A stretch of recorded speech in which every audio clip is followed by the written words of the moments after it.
comme lui. Dans sa divinité,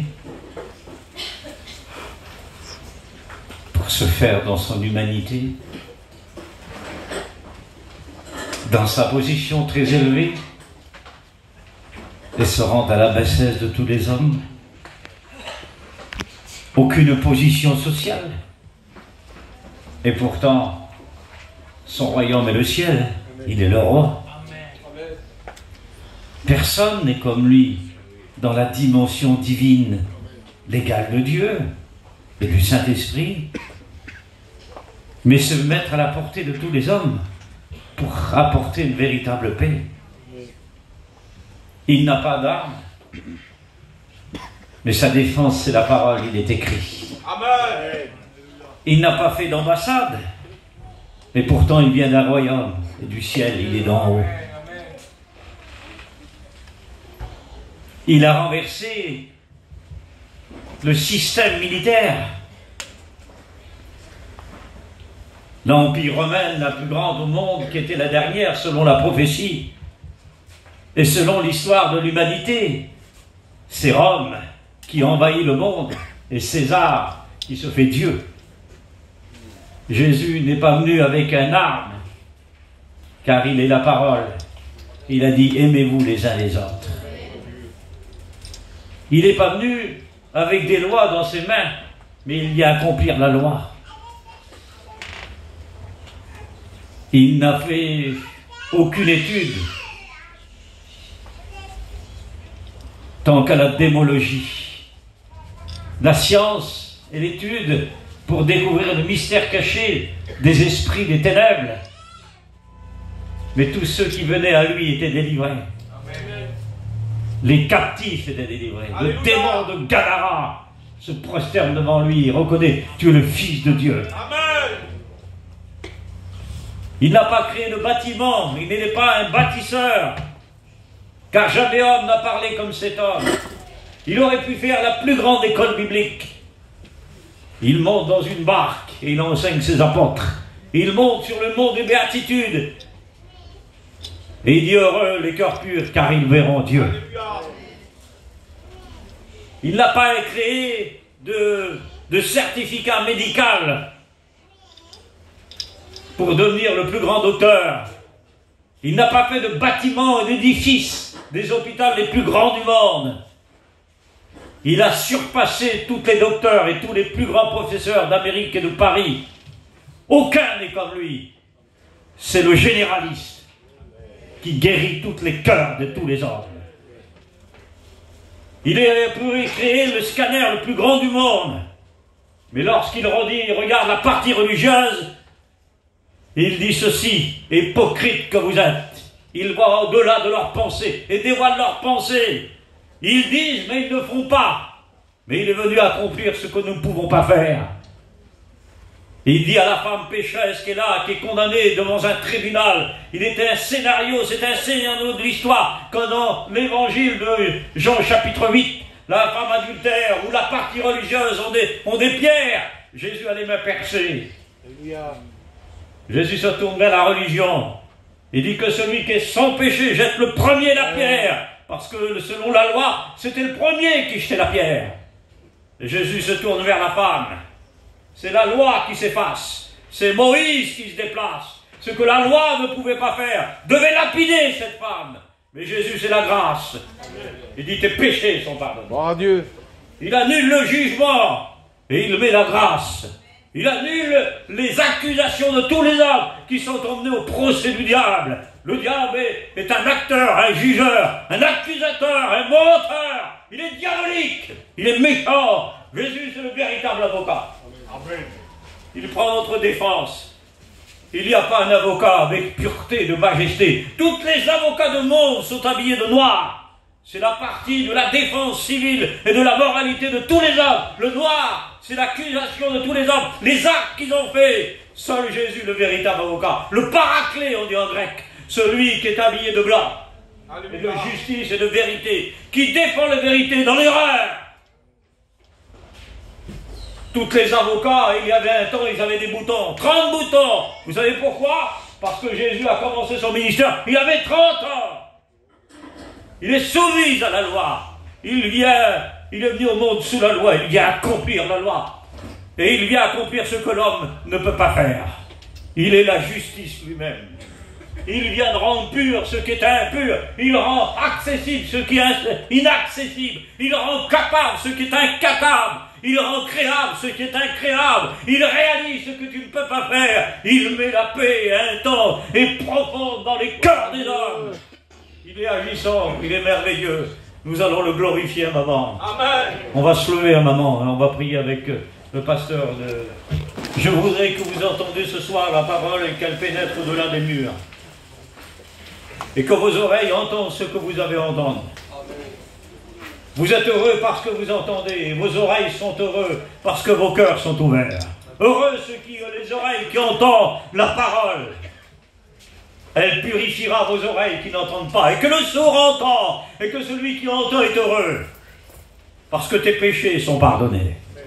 Nous allons parler, bien sûr, de l'enseignement de la parole, et nous allons parler du processus de paix. C'est la suite d'hier. Il y a une suite avec Dieu. Il y a un après avec lui. Mais il y a maintenant avec lui. Il y a un triomphe, un pas. Il y a des étapes avec lui que nous ne pouvons pas griller, que nous ne pouvons pas achever sans lui. Il nous rend capables. Et ce processus de paix, il est marqué dans la Bible. Israël a un processus de paix. Et qu'aujourd'hui, Israël tombe dans des gouffres. Le sang est répandu sous la terre en Israël. Et les nations se soulèvent contre elle. Nous sommes arrivés dans un temps de rébellion où la coupe, elle déborde. Nous sommes rendus où Israël est devenu une occasion de chute et de scandale de rocher. Et le rocher ne bougera pas. Mais Israël, Jérusalem ne bougera pas de place. Il faut que le temps arrive. Et nous sommes dans ce court temps, dans le temps de la grâce. On est dans la dernière heure finale. L'horloge de Dieu va sonner, mes amis. C'est plus le temps de se reposer et de faire des sentiments. C'est plus le temps, bien sûr, de sauter dans l'air et de planifier, d'imaginer et de croire de ce que nous allons rester sur la terre pour un temps. Nous allons rentrer à la maison. C'est ceux qui sont prêts qui rentrent à la maison. Les mélangés ne rentreront pas. Les menteurs ne rentreront pas au ciel. Les adultères ne rentreront pas au ciel. Oui, les orgueilleux ne rentreront pas au ciel. Ceux qui ont des lois de coutume sur la terre des hommes et qui annulent la parole de Dieu, a dit Jésus, ne rentreront pas au ciel. Les pharisiens en font plus que vous. Ils en font plus que nous. Ils en disent plus que nous. C'est ceux qui se vivent. Ce sont les forts qui vivent la parole.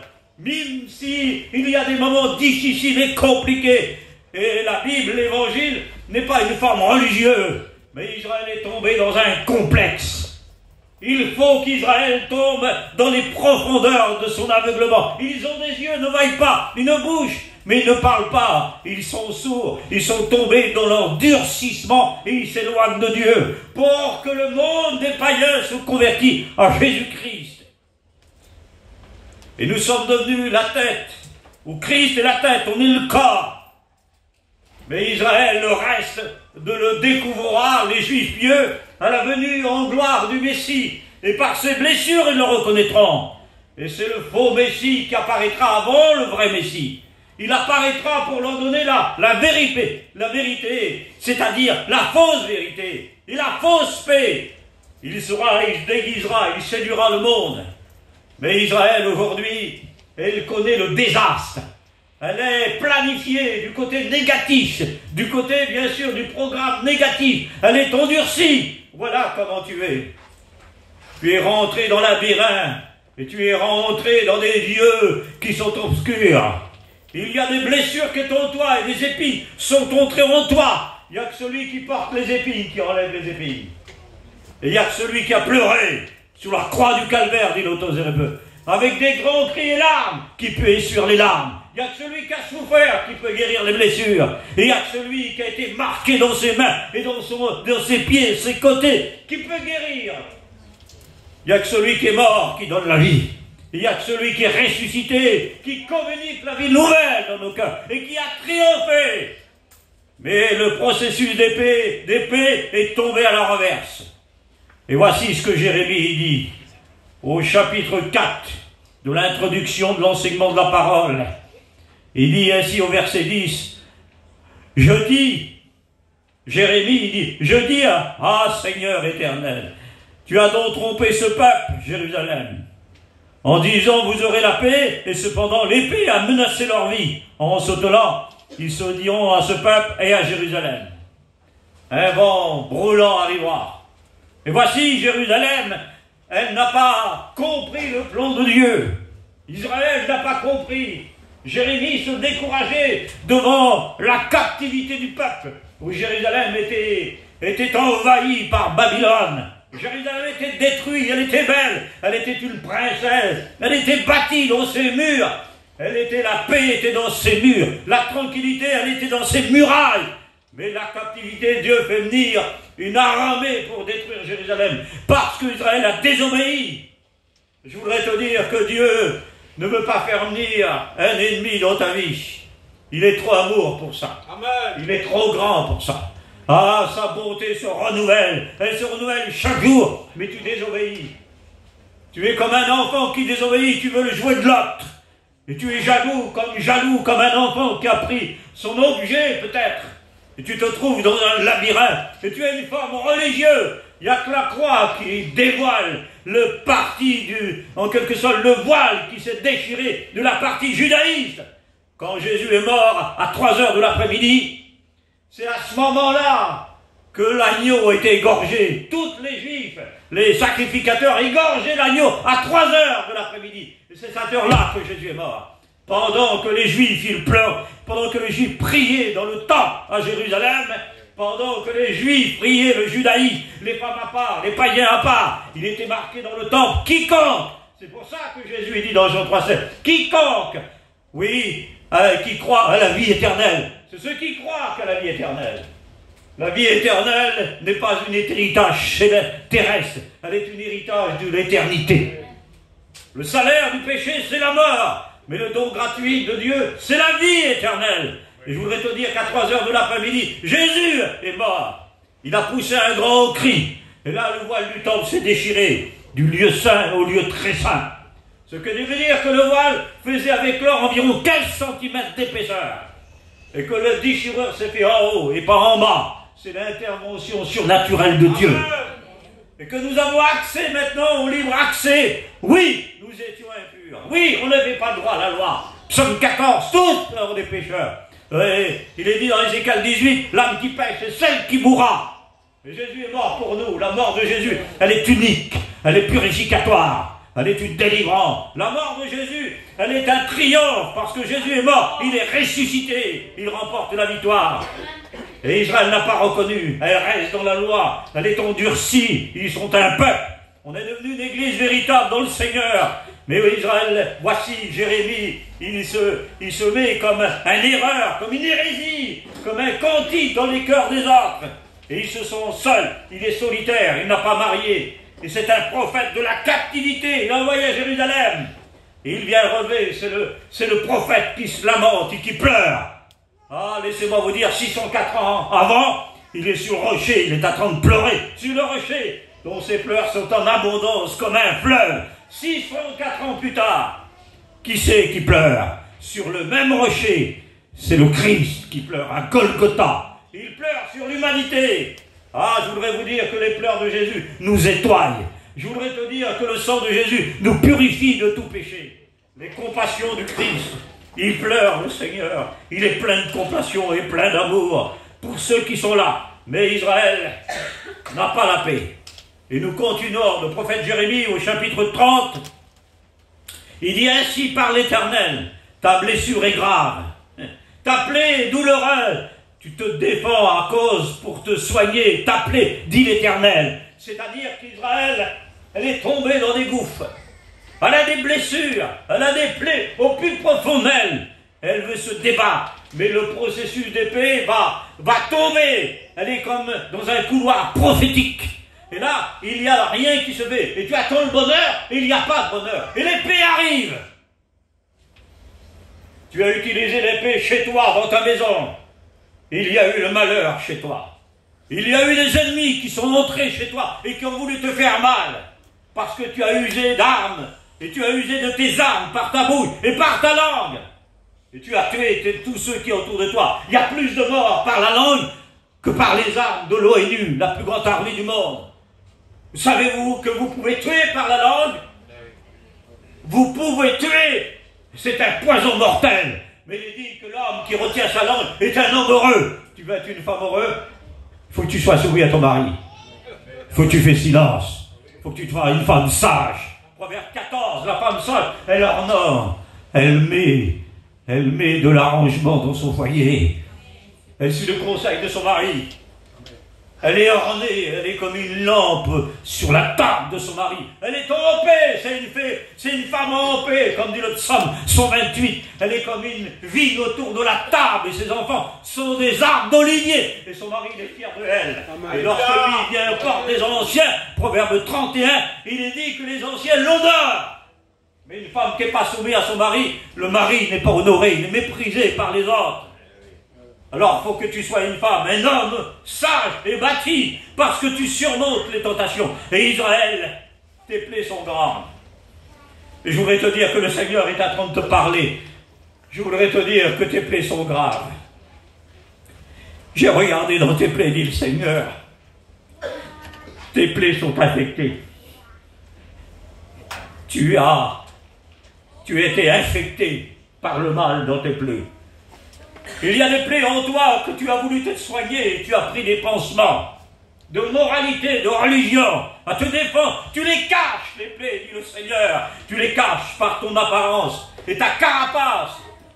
Comme Naaman, il y avait, mais il était important. Il avait un ministre, il était une fonction importante. Mais l'intérieur du bouclier, de sa carapace en tant qu'homme important de l'État, il était lépreux à l'intérieur. Il y a des plaies qui sont en toi. Ne sais-tu que c'est moi qui les guéris, les plaies? Ne sais-tu pas que je veux rentrer dans tes plaies? Et c'est moi qui veux les guérir, tes plaies. Je sais que tu es malheureux et il y a peut-être de la dépression et de l'angoisse chez toi, si profond que je veux guérir ta plaie. Amen. Tu n'as ni remède, dit le Seigneur, et ni guérison, Israël. Tu n'as pas de moyen, Jérusalem. C'est moi qui ai le moyen. Ne sais-tu pas que je t'aime?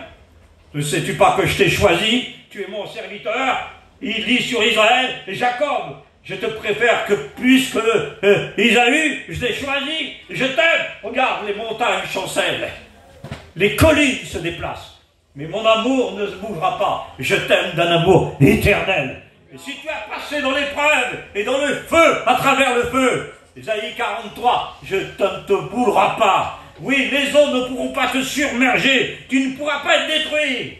Tu n'as ni remède. Mais ce soir, j'ai le remède pour toi. Ne sois pas troublé. Ne te soucie pas. Je suis plus grand que ton souci. Et ton souci t'a dépassé comme la tsunami des vagues qu'il y a sur toi.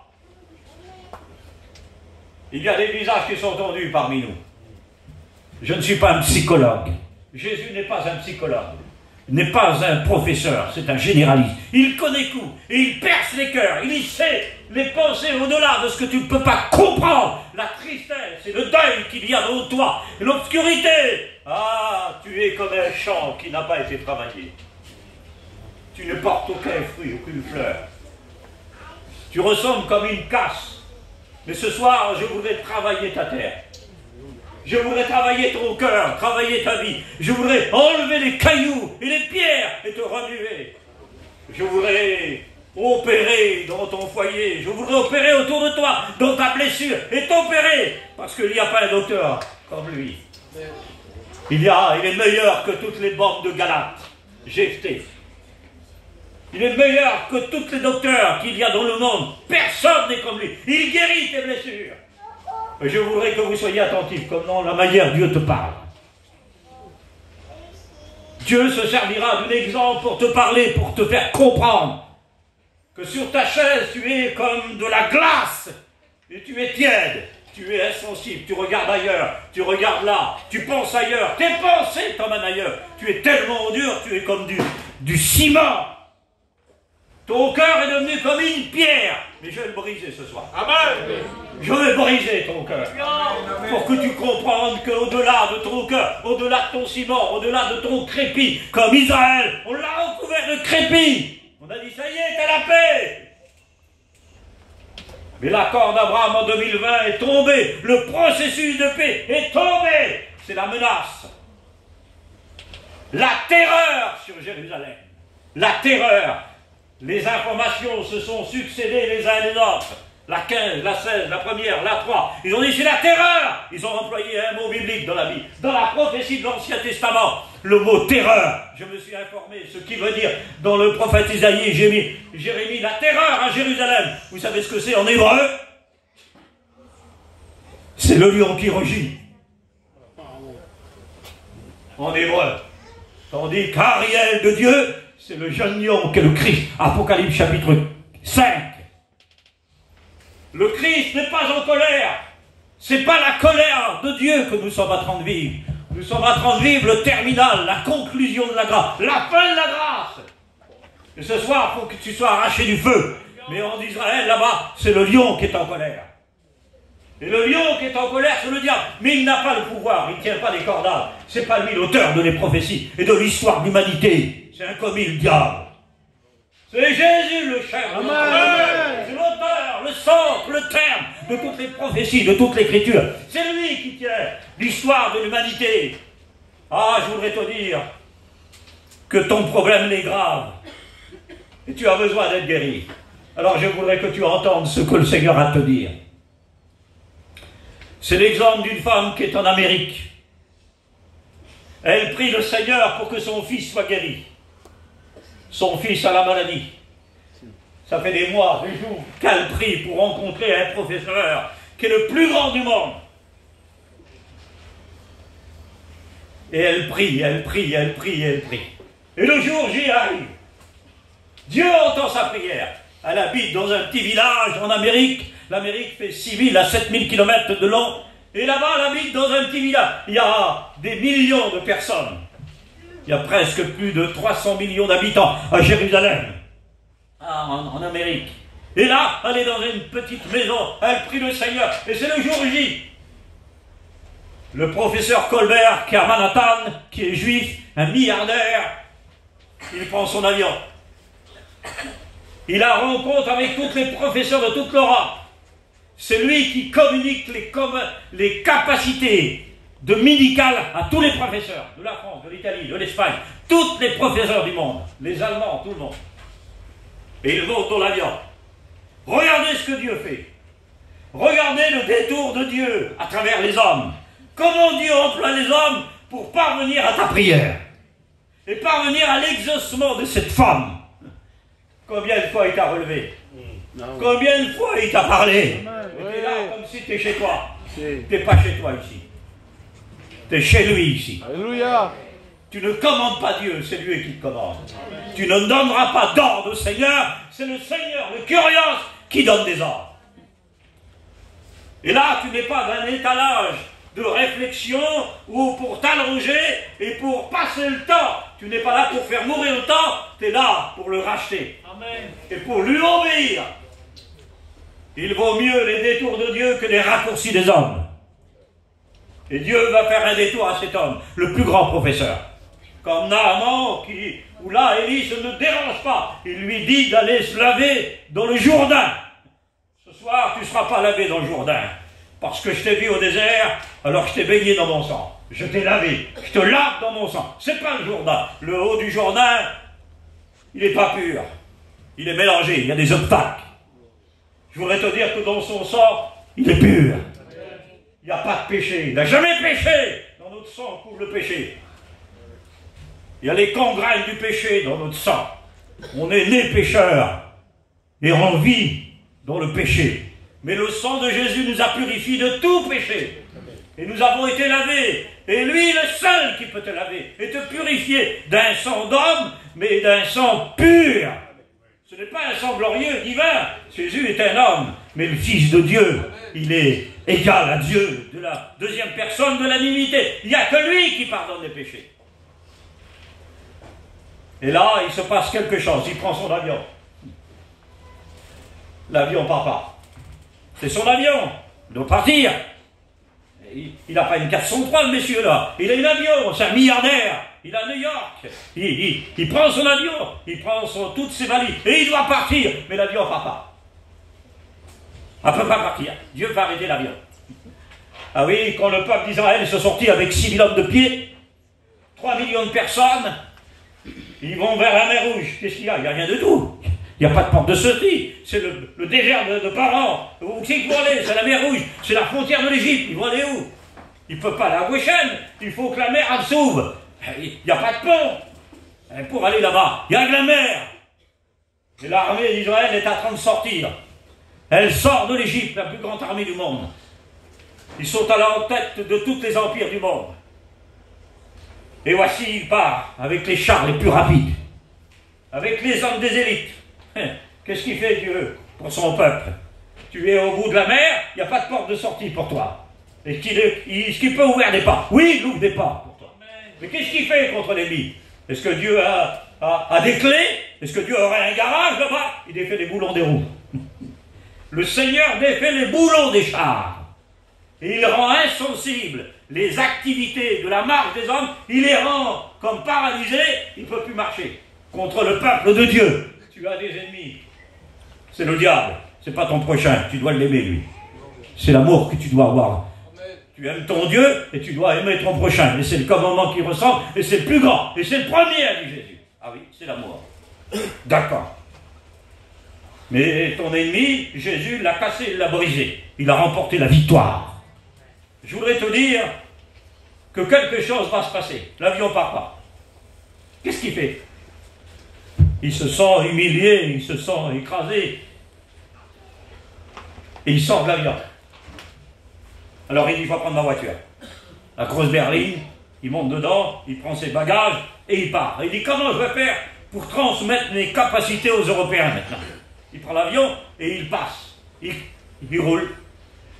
Il passe une ville, il passe 2 villes, il passe 3 villes. Et la voiture, elle tombe en panne. Quel amour pour rassembler et accorder les choses. Quel amour il a le Seigneur pour unir. Il est capable de tout faire. Il emmène le roi au désert, il leur défait la ceinture et il change l'optique des rois et des sages. Les verdicts des hommes. Voilà ce qu'il est capable de faire. Et la voiture, elle tombe en panne. L'avion, la voiture, et ça repère. Il prend le téléphone ne marche pas. Je voudrais vous dire que la communion divine, elle marche. Elle marche avec lui. Elle n'est pas interrompue. Et ton problème n'est pas plus grand que l'autre. Il prend tout le monde. Et il a la place, qui prend la place de tout le monde. Et il n'est jamais interrompu. C'est la grâce. Et là, il dit, comment je vais faire? Et la voiture, elle tombe en panne. Où? Juste en face de la maison. Il descend, il va vers la maison, il frappe la porte. Si la porte ne s'ouvre pas, le plan de Dieu ne peut pas se réaliser. Mais la providence de Dieu se fait quelque chose. Je voudrais te dire, tu as frappé une porte. Ce soir, c'est la bonne porte. Amen. Il y a des portes, acte 12, qui s'ouvrent d'elles-mêmes. C'est la porte de la grâce. Ah, je voudrais te dire, même si elle a offert en béton, n'importe quoi, il brise les verrous des portes. Ça, c'est la porte de la contradiction et de l'endurcissement. Il y a des portes de la captivité, de la prison qui s'ouvrent. Il a la clé. Et la porte, elle s'ouvre. Il y a une femme qui arrive. Elle a 40-45 ans. Bonjour madame, bonjour messieurs. Je peux entrer, je peux téléphoner. C'est le plus grand professeur du monde. Elle ne sait rien. Lui, il ne sait rien du tout. Il n'y a que Dieu qui sait. Il prend le professeur, il l'emmène dans la plaine, dans les campagnes, le plus grand du monde, il l'emmène là, devant la femme qui est en train de prier. Ils se rencontrent tous les deux. Et ils ne savent pas. Yes, de ce qu'il est, lui, et ni lui. Toi, tu ne le sais pas. L'autre, tu ne le sais pas. Mais Dieu sait tout. Amen. Il fait des choses extraordinaires. Il réconcilie les plus grands ennemis. Le pardon efface, il oublie. Et tu dois pardonner ce soir.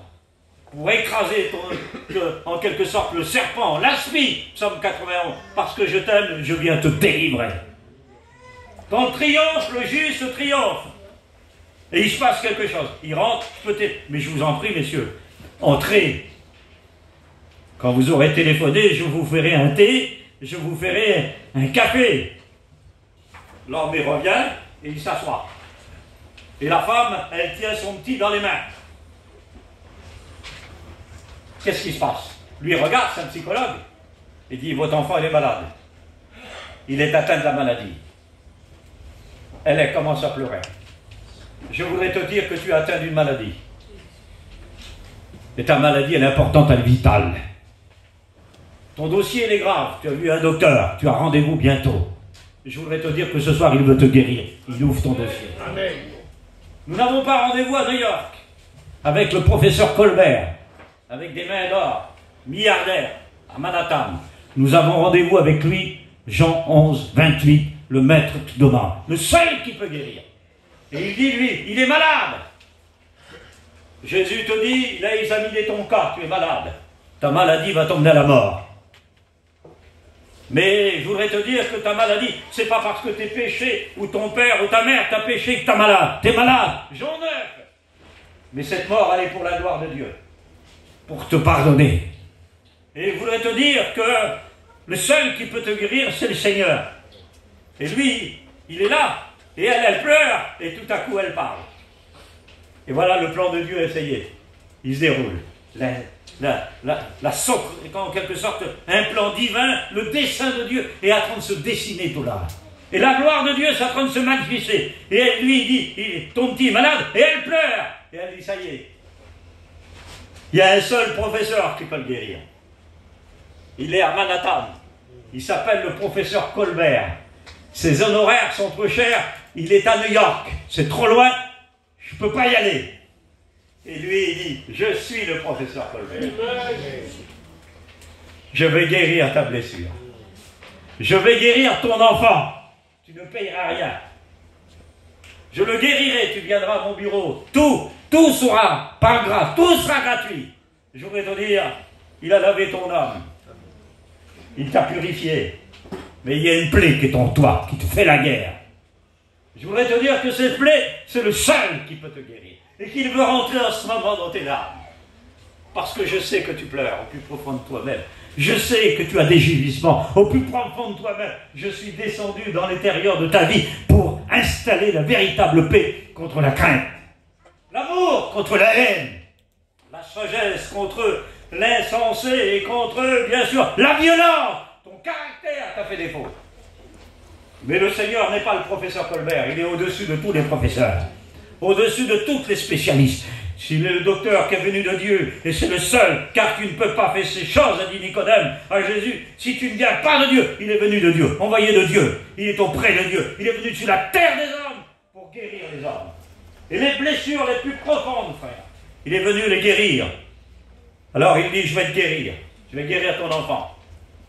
Mais le professeur parle, il est intelligent, il comprend les choses. Il dit, comment que ça se fait une fois comme ça, de telle femme?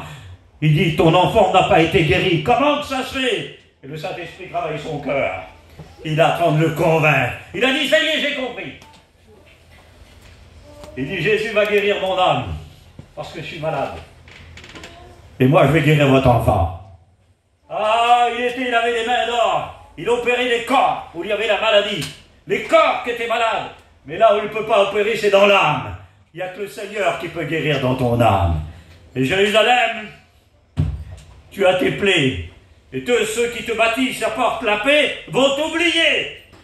Personne ne prendra souci de toi. Les présidents se sont levés tout à l'heure. Macron, les Américains, le président américain, il s'est levé, il a dit voici, il faut cesser maintenant. L'ONU, il faut cesser la guerre. Gaza, allez, raser. Les bombes vont tomber sur elle. Gaza était une terre de captivité. Je ne veux pas aller trop loin dans l'histoire de la Bible. Une terre de captivité. C'est là qu'on mettait en esclaves toutes les femmes et les enfants en captivité. Malheur à toi, Gaza, pour les crimes que tu as commis. 4 crimes, dit l'Éternel. Amos, chapitre 1, verset 7. À cause des crimes, tu as captivé des femmes, tu as brûlé ou détruit des enfants, décapité. Des filles tu as pris, et des garçons, à cause de tes crimes, dit l'Éternel. Mais le Seigneur est celui qui va rebâtir, qui va reconstruire. Mais à quel moment? Tes plaies sont grandes et tu souffres et tu n'as pas de paix. Et pourtant, selon la prophétie de Isaïe chapitre 9 et verset 5, il est appelé le prince de la paix. Et c'est lui qui doit donner la paix. C'est le prince qui doit la paix.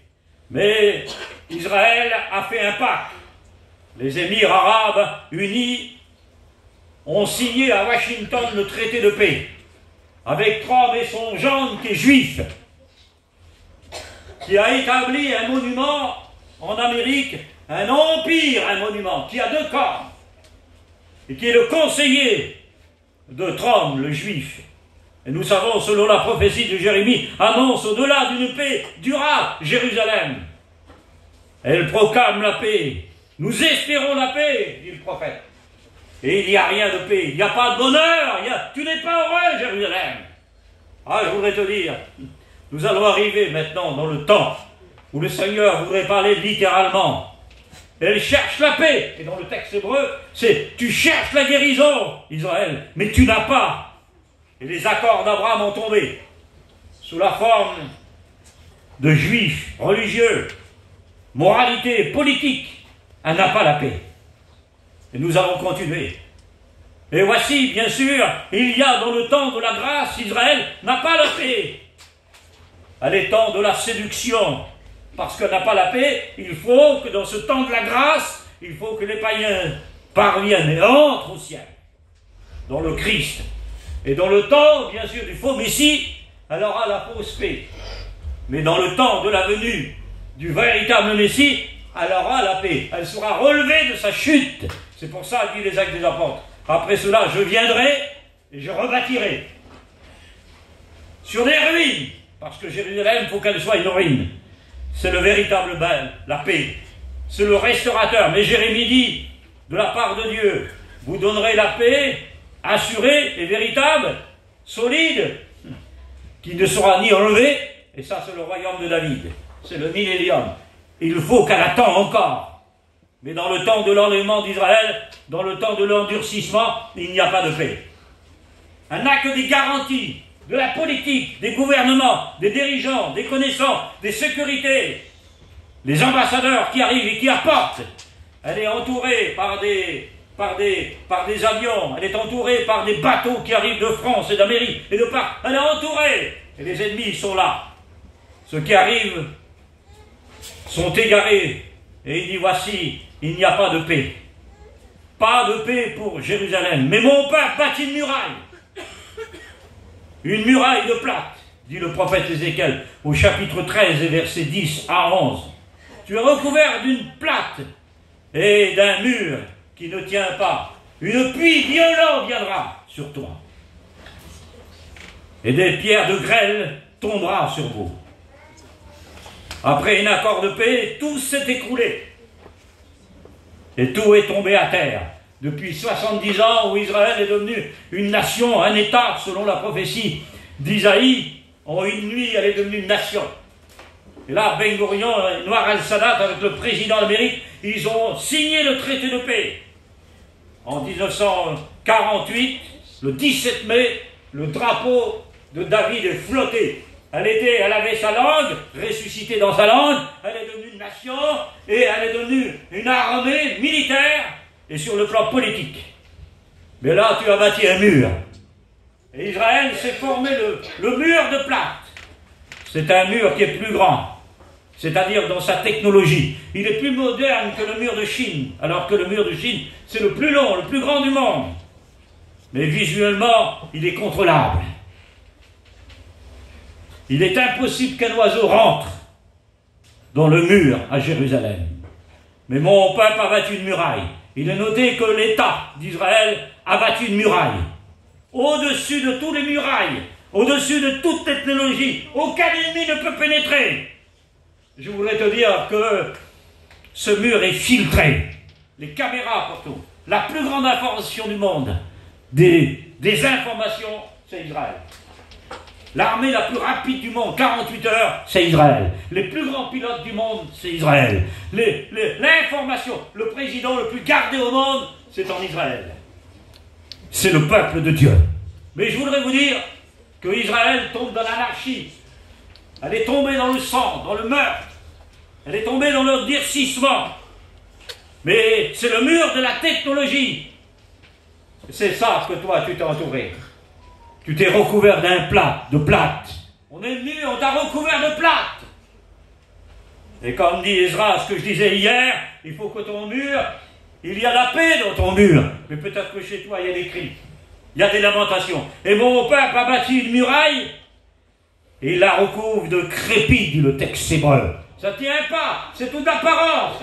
Tandis que le mur que Esdras a construit, les anciens avaient ordonné de mettre du bois à l'intérieur, comme je disais hier.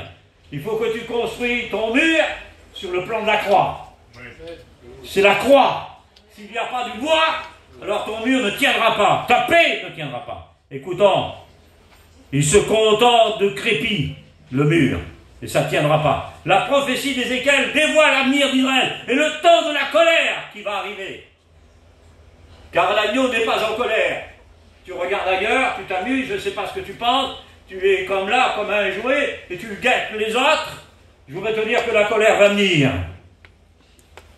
Apocalypse chapitre 6 et verset 9, verset 16. Ça s'appellera la colère de l'agneau. Malheur à ceux qui vont rester sur la terre après l'enlèvement d'Église.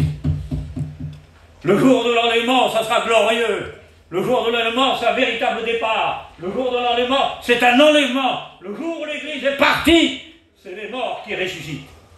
Les morts en Christ. Thessaloniciens 4,13, je vous déclare d'après la parole du Seigneur. Il dit comme Christ est mort, il est ressuscité. La résurrection de Jésus-Christ, c'est la résurrection Anastasia, qui a écrasé le diable, qui a détruit le diable, qui a mis le sceau sur le pardon de nos péchés, qui nous a ouvert l'éternité. Christ, qui reste sur la croix, qui n'est pas ressuscité, 6000 ans d'histoire s'écroulent. 1527 prophéties sont annulées. 86 doctrines sont annulées. 8000 promesses sont annulées. 3 millions de lettres sont fermées, sont annulées. Et pour nous, c'est le séjour des morts, c'est la mort. Et c'est l'enfer. Le diable aurait le pouvoir sur nous. Mais un seul chapitre, 1 Corinthiens, chapitre 15, verset 17, verset 20, verset 22. Maintenant, Christ est ressuscité. Et à cause de la résurrection, il a renversé l'empire du diable. Il a renversé le royaume de Satan. L'accusateur a reculé. Et les ténèbres ont reculé. Il a effacé les actes qui nous condamnaient, alors que le diable nous pointait du doigt. T'es perdu, t'as péché en Adam, tu as perdu, tu vas dans l'enfer. Oui, mais Jésus est venu. Il a dit que tu vas aller au ciel. Il a dit que tes murs, c'est moi qui les bâtirai. Jérusalem, tes murs, dont la paix sont dans tes murs, et la tranquillité dans tes murailles. Comment tu as bâti ton foyer? Comment tu as construit tes enfants, dit le Seigneur. Tu vas te réveiller, tu dors, réveille-toi. Comment tu as conçu ta vie chrétienne?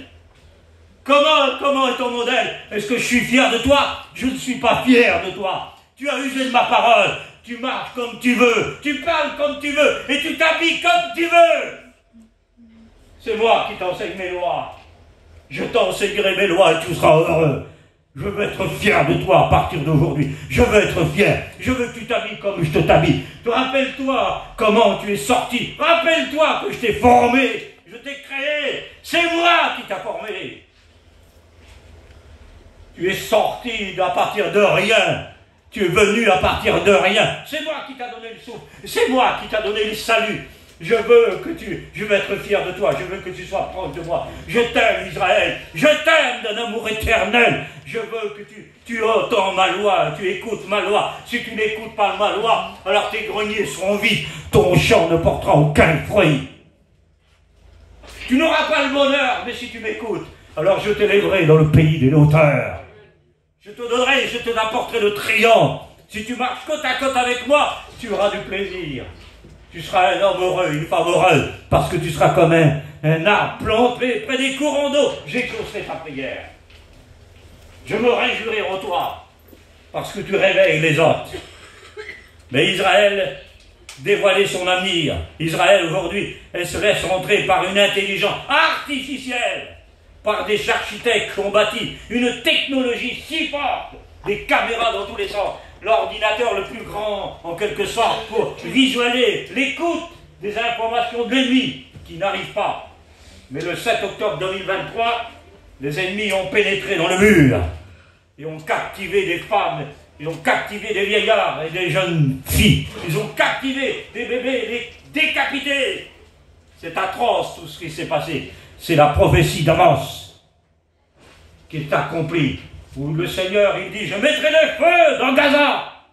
Et Gaza est une ruine aujourd'hui. Gaza est un désert, presque tout détruit. Ah, je voudrais vous dire, tu as mis de la technologie vers toi. Tu es devenu moderne. Mais l'ennemi est rentré. Comment il est rentré? Regarde le téléphone de tes enfants. Tu verras ce qu'il y a dedans, le téléphone. Regarde ce que ta jeune fille ou ton jeune garçon dans la caravane, je ne sais pas où tu es, dans les immeubles, dans la maison où tu es, qu'il est enfermé dans une chambre. Et qui regarde le téléphone, il y a Facebook dessus. Facebook, c'est le franc-maçon. Avec un corps humain, avec une tête de bête à l'intérieur. C'est la pyramide avec l'œil qui voit tout. C'est le caractère, c'est les empreintes du diable. Il veut communiquer, il veut rentrer chez nous et mettre des empreintes. Le diable est un voleur, est un casseur, le diable, est un destructeur. Mais Jésus, c'est le sauveur. Qu'est-ce que tu donnes à tes enfants? Des aspis? Des serpents, dit Jésus? Tu achètes ta plus belle voiture, tu le gouffres, tu le remplis ses poches de 500 € et de la drogue. C'est à cause de toi. Tu es responsable, mère. Tu es responsable. Papa, il emmène des choses volées chez toi. La gendarmerie vient vers toi. Elle te prend toi et elle te prend tes enfants. Il vaut mieux avoir peur de Dieu que la gendarmerie. Parce que tu es coupable. Tu ne rentreras pas au ciel. Tu participes au péché de ton fils et à ta fille. Il faut ouvrir vos oreilles et ouvrir vos yeux devant le mal de vos enfants. Parce que tu as mis une muraille de technologie. Des choses sont entrées chez toi. Tu le sais, tu es coupable. Et tu pêches devant Dieu. Et Élie, il avait péché devant le Seigneur. Pour ne pas reprendre ces deux garçons qui ont commis le péché d'adultère, de la chair, il ne les avait pas repris. Tu ne reprends pas ta fille. Tu le sais de le péché d'adultère, tu ne rentreras pas au ciel. Il faut punir. Il faut redresser. Il faut reprendre vos enfants. Proverbe 22, 6, c'est biblique. Ce n'est pas des commandements d'hommes, c'est des commandements de Dieu. Amen. Je crois que le Seigneur est en train de parler et nous parler. Il ne nous tape pas, le Seigneur. Il n'est pas venu pour nous faire du mal. Il est venu pour nous faire du bien. Amen.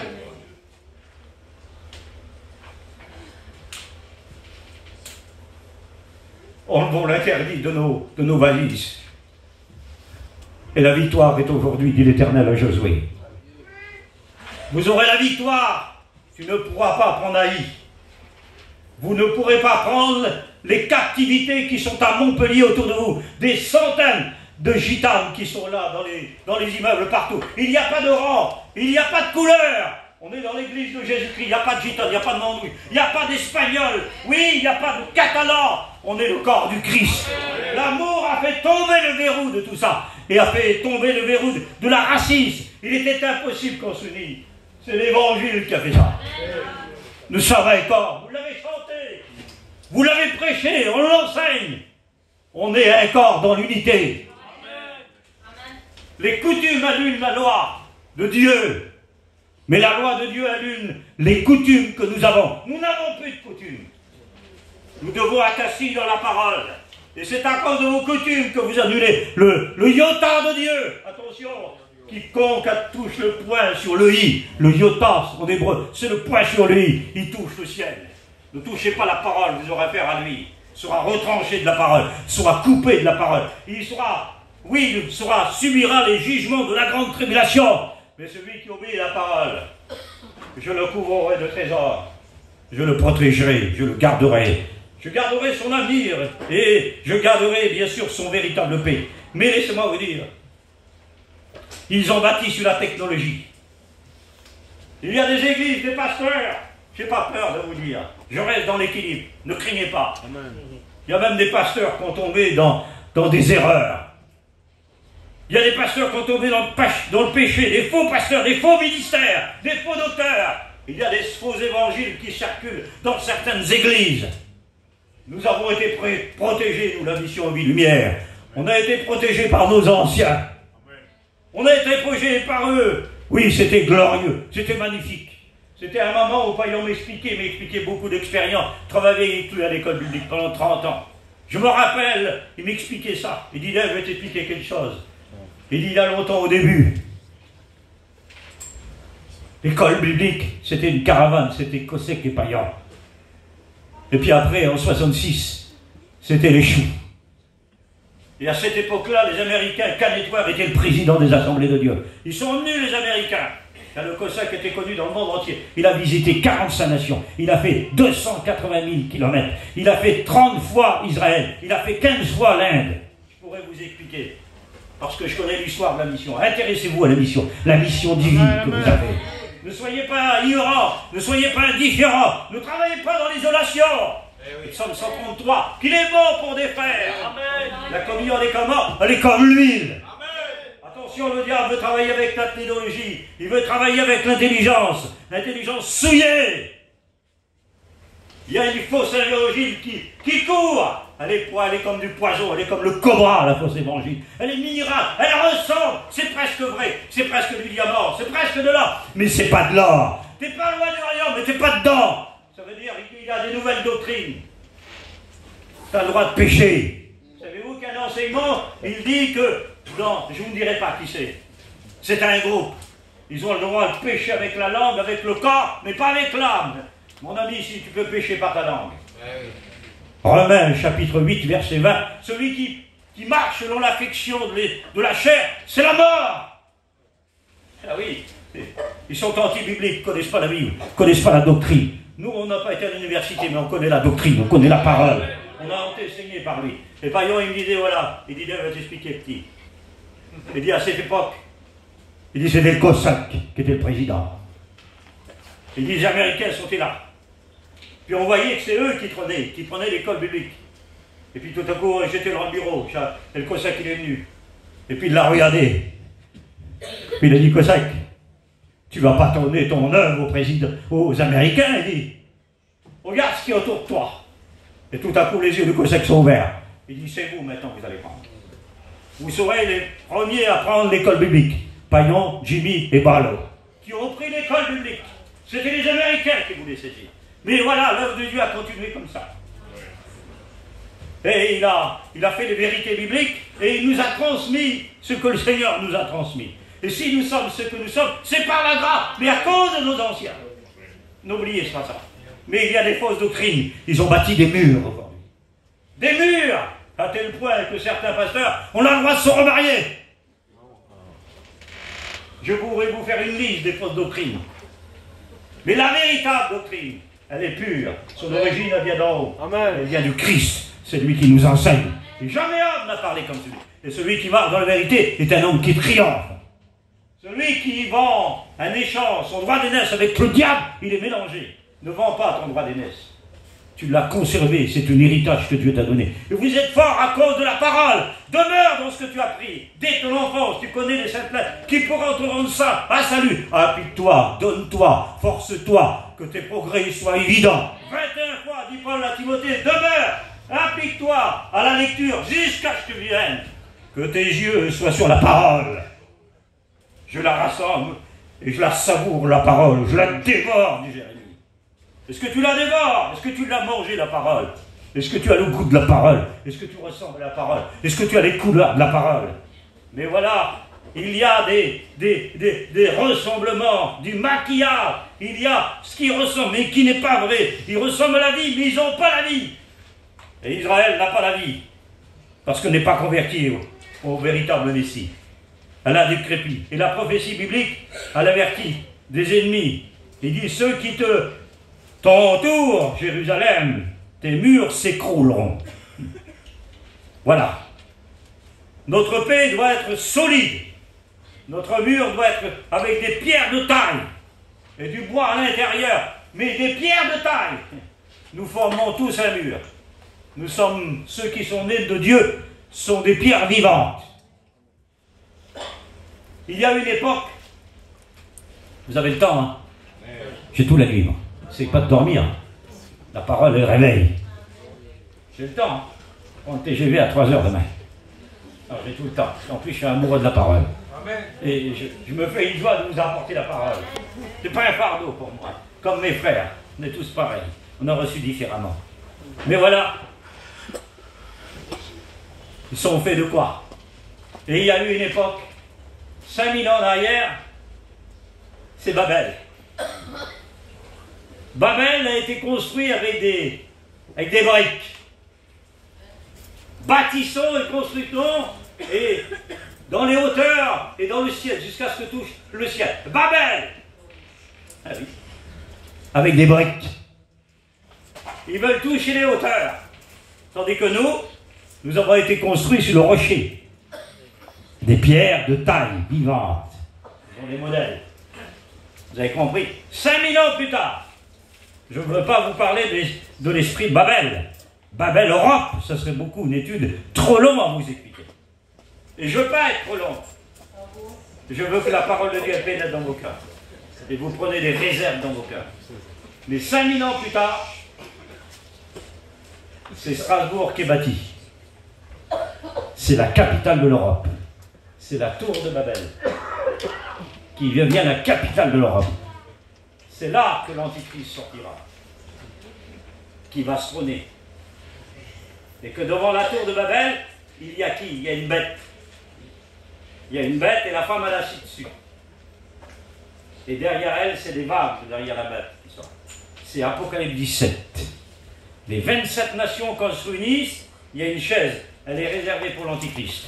Personne ne doit s'asseoir. Il imite Luc 4, 18. Quand Jésus s'est assis sur la chaise, c'est la chaise messianique. Personne ne devait s'asseoir. Quand le Messie est venu, Luc 4, 18, 19, 20, verset 20, le Messie s'assit, et là, il dit, cette parole que vous venez d'entendre est accomplie. C'est la chaise messianique. Ce soir, ce n'est pas le Messie qui veut s'asseoir.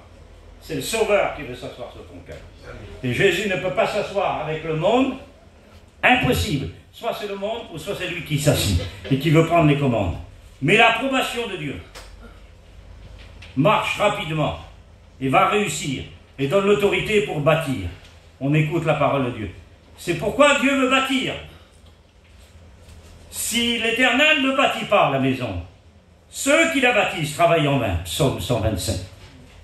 Si l'Éternel ne garde pas la ville, ceux qui la gardent travaillent en vain. Mais Jérusalem, tu es bâti avec ses dirigeants, ses murs, ses partages, ses ennemis. Allons à la maison de l'Éternel. Et nos pieds s'arrêtent dans tes portes, Jérusalem. Tu es bâti, dont les murs sont liés ensemble. Qu'est-ce que ça veut dire? Ça veut dire que Trump, ça veut dire que tous les présidents, ça veut dire que tous ceux qui sont venus, ils veulent dissocier Jérusalem. Mais elle est liée ensemble. Et l'ennemi est venu. Il a voulu te dissocier. Il a voulu te partager. Il a départagé. Il a mis la division dans ta famille. Mais Jésus veut mettre l'union dans ta famille. Pour louer l'Éternel, le Dieu qui trône la justice. Mais le psaume nous dit ceci. Que la paix soit dans tes murs. Le désir de Dieu, c'est de mettre la paix dans tes murs. Et bâtir tes murailles, qu'ils sont liés ensemble pour le Seigneur. On va prier le Seigneur ensemble. Je crois que c'est assez. On va prier un moment au Seigneur ensemble. Je ne veux pas aller plus loin. Je sens le moment d'arrêter, mais de prier le Seigneur. Gloire à Dieu.